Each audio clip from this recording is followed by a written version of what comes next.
Narmada Eshala audio సిరీస్కి స్వాగతం. నేను మీ నర్మదా ఏషాల. నేను రాసిన హృద్యమైన భావామర్దలు ప్రేమ కథని నేనే స్వయంగా మీకు వినిపిస్తున్నాను. తడియారని బంధం అనుబంధం భాగం 40. అతని చెయ్యి చైతు నోటిని మరింత గట్టిగా నొక్కిపట్టింది. మరో చెయ్యి అతని భుజం చుట్టూ వేసి అక్కడి నుండి పక్కకు తీసుకొని వచ్చింది. అతడు తన బలాన్నంతా ఉపయోగించి మూతి మీద ఉన్న చేతిని తొలగించి, ఎవడివిరా నువ్వు, నన్నెందుకు ఇలా లాక్కొని వచ్చావు, కోపంతో గుడ్లు ఉరిమాడు. నువ్వు ఎందుకురా ఆ అమ్మాయి లైన్ వేస్తున్నావు? చూపులతో నిప్పుల వర్షాన్ని కురిపించాడు శార్దూ. నేను ఆ అమ్మాయికి లైన్ వేస్తే నీకేంటి బాధ? నీకేమైనా చెల్లెలా లేక నీ పెళ్ళామా? వంకరగా అనేసి వెకిలిగా నవ్వాడు చైతు. శార్దూ అతని చెంప చెల్లుమనిపించాడు. 5 వేళ్లు అతని చెంపపై అట్టు తేలడంతో కళ్ళల్లో నీళ్లు తిరిగాయి. మ్యాన్ హ్యాండ్లింగ్ ఎందుకు చేస్తావు బాస్? ఆ చెప్పేదేదో మాటలతో చెప్పొచ్చుగా. తన చేతితో దెబ్బ తగిలిన చెంపను రుద్దుకున్నాడు. నాకు చెల్లెలు కాదు, కానీ నా మరదలు, పైగా నాకు కాబోయే పెళ్ళాం. అందుకని నువ్వు దానికి సైట్ కొట్టడం మానేసి ఇక్కడి నుండి దొబ్బై, లేదంటే నేనేం చేస్తానో నాకే తెలియదు. కుడి చేతి పిడికిలి బిగించి దాని గాలిలో రౌండ్గా తిప్పాడు శార్దూ. ఇది నా కజిన్ పెళ్ళి, నేనెందుకు వెళ్ళాలి? నేను వెళ్ళను, ఉక్రోషపడ్డాడు అతడు. ఇది నా స్నేహితుని పెళ్ళి, నువ్వు లేదంటే నీ కజిన్ పెళ్ళి ఏమీ ఆగిపోదు. కానీ ఇక్కడి నుండి నువ్వు వెళ్ళకపోతే మాత్రం నీ పెళ్ళికి నువ్వు పనికి రాకుండా పోతావు. చేతితో గాలిలో పంచ్ విసిరాడు. ఆ పంచ్ అతనికి ఎక్కడ తగులుతుందోనని భయపడి తలను కాస్త కిందికి వంచి తప్పించుకున్నాడు చైతు. ఇక్కడ ఉంటే వీడు అన్నంత పని చేసేలా ఉన్నాడు అనుకొని పరుగులాంటి నడకతో అక్కడి నుండి పారిపోయాడు.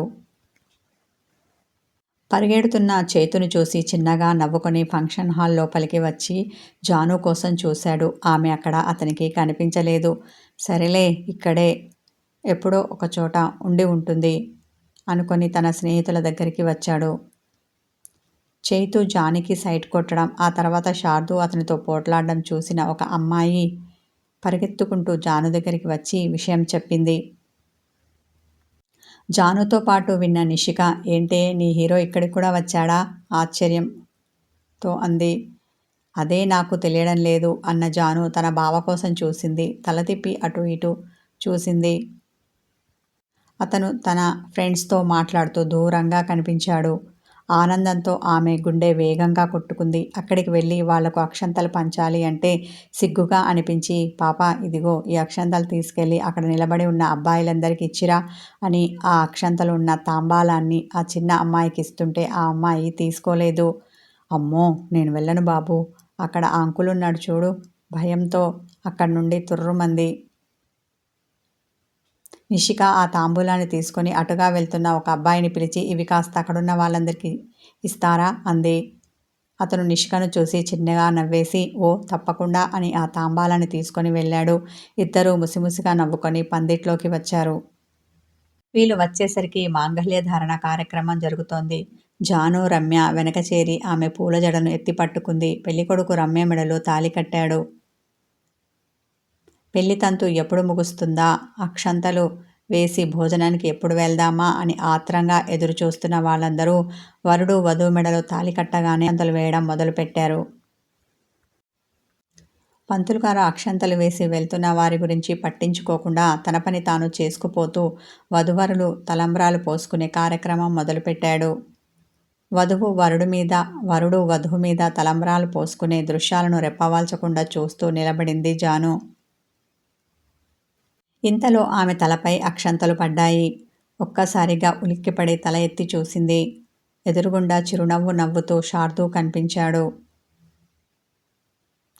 ఆమె ఒళ్ళు జల్లుమంది. వేగంగా కుట్టుకుంటున్న ఆమె గుండె అక్కడ మ్రోగుతున్న బాజా భజంత్రీలతో పోటీ పడింది. సిగ్గుల మొగ్గైపోయిన జాను రేపొద్దున మనం కూడా ఇలాగే కనుసైగతో వాళ్ళను చూపించింది. నీకు మాత్రమే, నాకు కాదు అని అతను చేతి సైగతో చెప్పాడు. జాను ఉక్రోషంతో అతన్ని చూసి మూతి 3 వంకర్లు తిప్పింది. అతను గాలిలో ఫ్లయింగ్ కిస్ ఇచ్చి ముసిముసిగా నవ్వాడు. జాను బిడియపడి ఎవరైనా తమని చూస్తున్నారేమోనని తల తిప్పకుండానే ఇరువైపులకు తన చూపులు సారించింది. ఆమెకు తనని గుర్రుగా చూస్తున్న నిషిక కనిపించింది. అయ్యో, పోయి దీనికి దొరికాను, ఇప్పుడు ఒక క్లాస్ తీసుకుంటుందేమో అనుకుని నిషికను చూసి ఓ వెర్రి నవ్వు నవ్వింది. పక్కనే నిలబడి ఉన్న నిషిక జానుకు మరి కాస్త దగ్గరగా వచ్చి, వీడేనా నీ హీరో? ఆమె చెవిలో గుసగుసలాడింది. అవునని తల నిలువునా ఆడించింది జాను. చూడ్డానికి బాగానే ఉన్నాడు, కానీ బుద్ధే చండాలంగా ఉంది. నీకు నచ్చాడేమో, నాకు మాత్రం నచ్చలేదు, ముఖం వికారంగా పెట్టింది. నా బావ నీకెందుకు నచ్చాలి? నాకు నచ్చితే చాలు కదా, ఉడుకుపోతనం చూపించింది ఆమె. పెళ్లి తంతు ముగిసింది. వధువరులను పక్కపక్కన కూర్చోబెట్టారు. పెళ్లికి వచ్చిన అతిథులు వాళ్ళపై అక్షంతలు వేసి ఆశీర్వదించి తాము తెచ్చిన బహుమతులను ఇస్తున్నారు. జాను, ఆకలి వేస్తోంది, మనం కూడా అక్షంతలు వేసి వెళ్ళి భోంచేద్దాం అంది నిషిక. అవును, నాకు కూడా ఆకలిగా ఉంది. అయినా ఇక్కడ మనకు పనేమీ లేదు. కావాలి అంటే మళ్ళీ భోజనం చేసిన తర్వాత వచ్చి తన పక్కన ఉండొచ్చు. ఇప్పుడైతే పద వెళ్దాం అంది. ఇద్దరు వధువర్ల మీద అక్షంతలు వేసి తాము తెచ్చిన బహుమతులను రమ్యకు ఇచ్చి హ్యాపీ మ్యారీడ్ లైఫ్ అని శుభాకాంక్షలు చెప్పారు. ఆ తర్వాత భోజనాలు అవుతున్న ప్లేస్కి వచ్చి భోంచేస్తూ కూర్చున్నారు.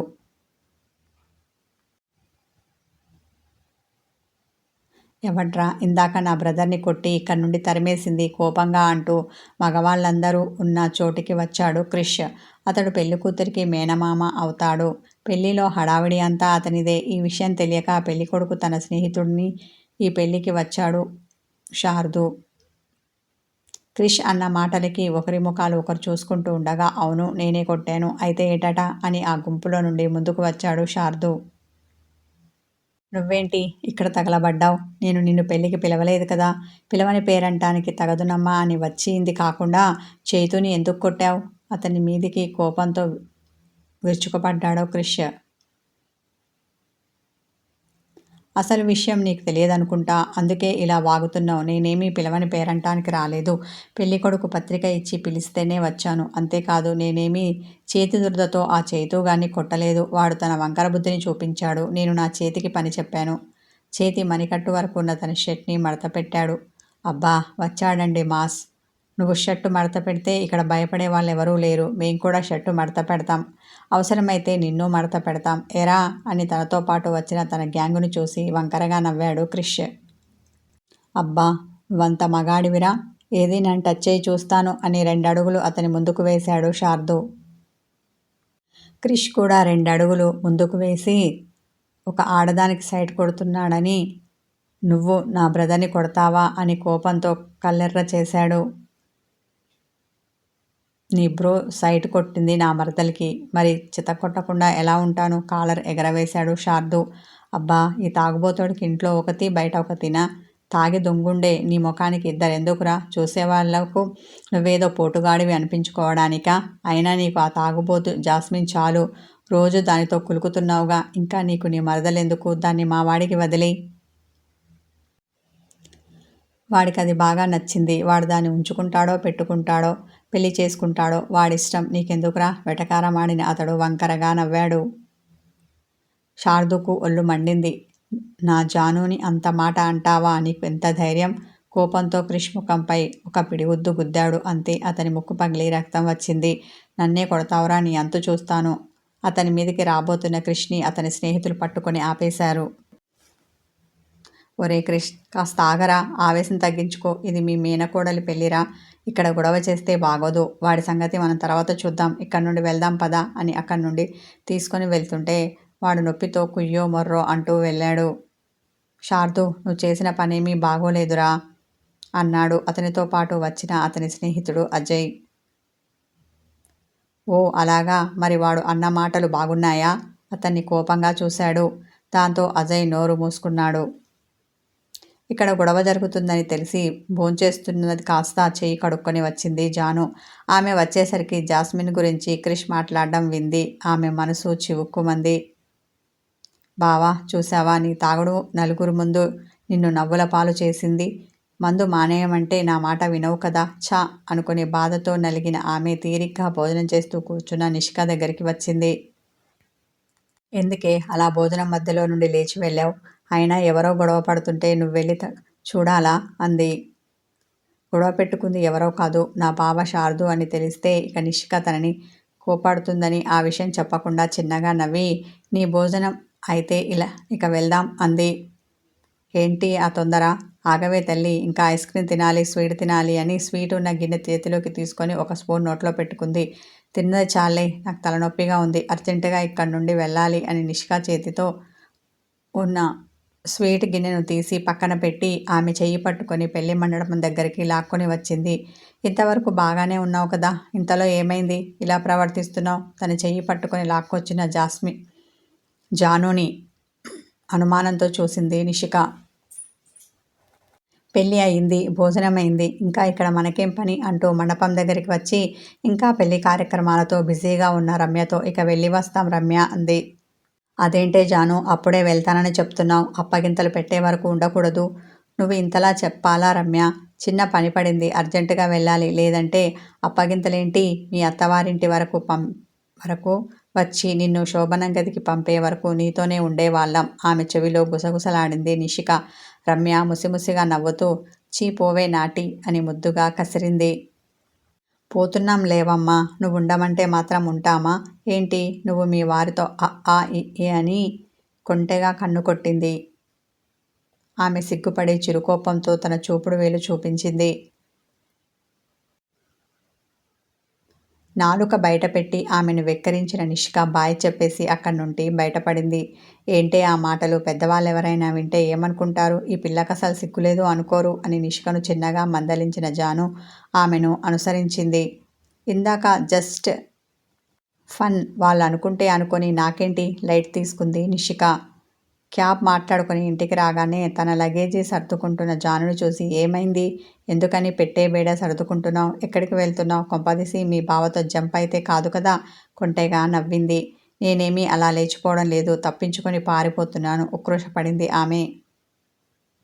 ఎవరి నుండి? నా నుండా? ఇప్పుడు నేనంత పెద్ద తప్పు ఏం చేశాను? రమ్యతో చిలిపిగా మాట్లాడాను, ఆ మాత్రం దానికి ఇంత పెద్ద శిక్ష వేస్తావా? ఇన్నోసెంట్గా ముఖం పెట్టింది. నిష్కా ముఖాన్ని చూస్తే జానుకి నవ్వు ఆగలేదు. గలగలా నవ్వింది. అబ్బా, నీ నవ్వు ఎంత బాగుంటుందో, నాకు తెలిసి ఈ పాటికి మీ బావ నీ నవ్వుకి ఫిదా అయి ఉండాలి కదా? బుగ్గ మీద వేలు పెట్టుకుంది. మా బావకి అంత సీన్ లేదులే, నాకన్నా నా నవ్వు కన్నా ఆయనకి ఆ తాగుడే నచ్చుతుంది. తను దానికి ఫిదా అయ్యాడు, ఏం చేస్తాం? ఆమె గొంతులో బాధ ధ్వనించింది. కథ కొనసాగుతుంది. హాయ్ వ్యూవర్స్, స్టోరీ నచ్చితే లైక్ చేయండి, కామెంట్ చేయండి, హైప్ చేయండి. నన్ను సబ్స్క్రైబ్ చేసుకొని వాళ్ళు ఉంటే సబ్స్క్రైబ్ చేసుకోండి. వీడియోని స్కిప్ చేయకుండా మొదటి నుండి చివరి వరకు చూడండి. Thank you.